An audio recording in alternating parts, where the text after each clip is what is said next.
Hey everybody, it's Tamiko Fraser and you're watching Hollywood Previews. Hey, this is Viva Tenza with Hollywood Previews, and I'm here on location in New York City for the Ford Supermodel of the World Finals.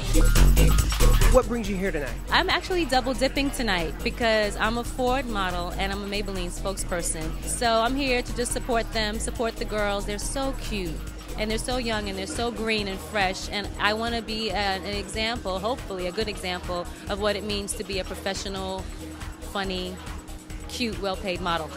I mean, I've been here before. I know how it feels, and it's exciting and everything. I got a lot of adrenaline, so I just came to support the girls. I think a number of things make a supermodel, but I think a few of them would be personality, obviously a certain type of look. I think also business smarts is very crucial if you want to stay around. Before you start modeling, you're not exactly used to somebody holding up a camera in your face and you feeling super comfortable with that. You have to allow yourself to be vulnerable and to feel comfortable with people seeing you.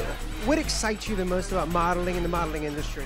Well, what I studied was more the traveling. Getting to meet people and getting to experience different foods, different cultures and lifestyles. I love the fact that every day I can wear something and be something new. I love design and fashion and seeing what new designers are coming up. Just the freedom to be my own boss and to express myself in that way.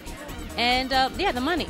I joined the supermodel in Philippines first, and then when I won there, I come here to New York to compete.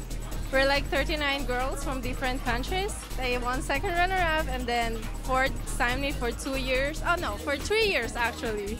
So now I've been working for a year and a half, and I live here. I'm stable and I'm happy.